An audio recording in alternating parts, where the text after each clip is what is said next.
Welcome to the College Football Bros. I'm Michael Newman. I'm Ryan Newman. And I'm Trey Newman. Virginia Tech has finally fired head coach Justin Fuente. Seemed inevitable the last couple years. Today, we're going to draft the realistic candidates to replace him. So these are not necessarily the most likely, but these are our preferred candidates. Ryan, you have the first pick. Ooh, yes. I have a clear front runner in my mind of who I would want if I'm Virginia Tech. And that's who I would want if I'm Nebraska if we got rid of Frost. But Hugh Freeze, baby, from Liberty. Whoa, okay, okay. Hugh Freeze knows how to get it done, man. Turned around Liberty, had them obviously playing extremely well the past few years. Got a great quarterback there now. But, hey, man, he did a great job at Ole Miss. I know it was the, cleanest. But, hey, I don't care, man. At some point, you just want to win, right? If you're Virginia Tech, you just went through some bad times, you just want to win. Give me a coach that knows how to do it. Hugh Freeze knows how to do it.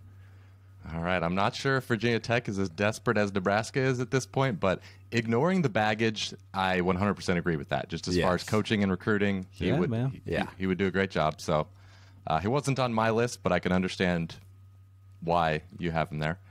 My first pick is a very good choice, I think, as well. Billy Napier from Louisiana.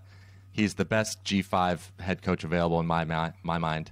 Great recruiter, done a great job. Dude, is Luke Fickell not G5 now?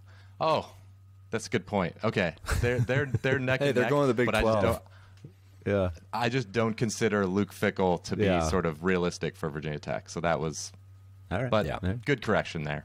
But no, he's built a sustainable winner at Louisiana.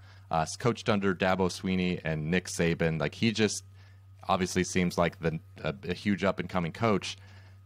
Will he take the Virginia Tech job? I think that's questionable. It just kind of depends on if he strikes out with the LSU job, if another big SEC job doesn't come available. Maybe eventually he thinks, I can't take that elite job. Maybe I need to settle for just a very good job like Virginia Tech. Yep. All right, I'll stay with the Group of Five coach, and I'm going to say Jamey Chadwell of Coastal Carolina. He's got that innovative offense there, seemingly someone that the fan base, I think, could get behind with his personality. He's from Tennessee, now is in the Carolinas, so he's been entrenched in the general area. No Power 5 experience is a little bit of a concern, but he's one I'd be willing to take a chance on if I was an AD. Okay. All right. Back to me then with the fourth pick. I'm going to go with a coordinator, a defensive coordinator. Virginia Tech really likes good defense. Mike Elko from Texas A&M. He's doing a great job there. Obviously, the recruiting's great, but has Texas A&M's defense playing lights out. Been the strength of that team, no doubt about it. And he did a good job while he was at Notre Dame. I just think he's in a spot where his name should be getting thrown into these types of jobs, and I could see him taking it. Yeah, I could see that as well.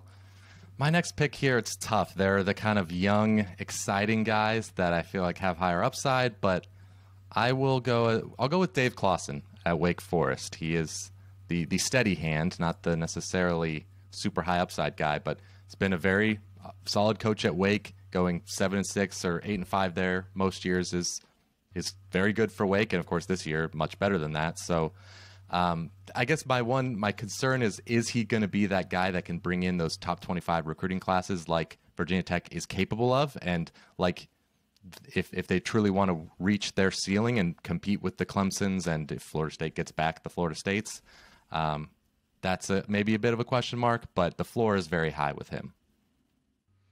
All right, I'm going to go with a guy in conference, Jeff Hafley. Tough fact that he's in conference at Boston College, but Virginia Tech is a better gig. We know how difficult it can be to win at BC. He would bring a strong defensive mindset to the Hokies, which hasn't really been there since the lunch pail days with Bud Foster. He worked at Pitt, knows that mid-Atlantic region well, and I think the fans could get behind him. Yeah. All right. I could see that. I am going to go. It's my turn, right? Yep. Yeah, cool. All right, I'm going to go with a coach who's been head coach for a lot of years. I'm going to go Sonny Dykes. He's doing a very good job at SMU right now. did okay at Cal. I mean, he could have gone better, but Cal isn't exactly the easiest place. But I think he's just done so well there with SMU and has got them to such a good footing right now. If Virginia Tech wants to go to the route of a proven coach that's getting wins right now and not just some coordinator, Sonny Dykes is somebody I think you definitely have to take a look at. Yeah, if he doesn't end up at TCU, then I could see that. Especially if you pair him with, if they invest in a defensive coordinator, then that could work. Yeah. I am going with another. I'm going with a young, exciting coach, Marcus Freeman, defensive coordinator at Notre Dame. Great recruiter, great defensive coach. Obviously, came from Cincinnati, where he helped, Luke Fickell build them into what they are. And he's just a rising star in the coaching profession. So I could definitely be talked into him if I were a Virginia Tech fan. Feels a bit early, but maybe not. Maybe not. That might be, maybe, but yeah. I don't know. There's a lot of upside. There is. Okay.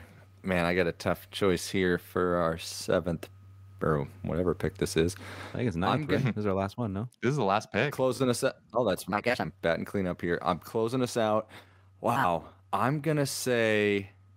Actually, the 9th pick isn't really cleanup. It's well, you're like the pitcher. Yeah. In terms of sacrifice right now, Trey. Wow. No, I know baseball, you guys. Come on. No, so the name that a lot of people, I'm not going to make him my pick, but a name that thrown out is Shane Beamer, of course, because of his dad's history. But I think he really likes South Carolina. He's got a lot of ties there. He's going to try and build something there. So, wow. I'm going to say, mentioned is Tony Elliott, Clemson's offensive coordinator. Always gets mentioned, but tough one for me. So I'm actually going to go crazy. I'm going to say Gary Patterson. He said he's not. Obviously, we know it didn't end great at TCU, but his resume speaks for itself. A fresh start could be just the thing that he needs, and having a defensive shade of purple. Yeah, and a defensive background, I think, could spark a little bit of interest from the fan base. Okay. Any other names on your list that didn't get thrown out? I had Sean Lewis at Kent State. Again, that would be kind of a big jump for him, but he's done a good job at a tough place to win.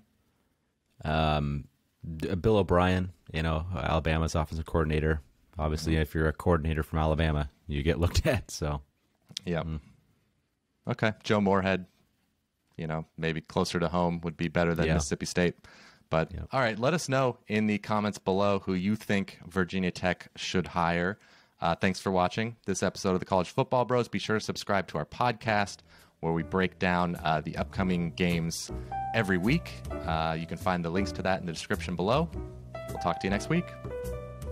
You've been watching the College Football Bros. Be sure to subscribe here on YouTube and in your podcast app for college football content all year round.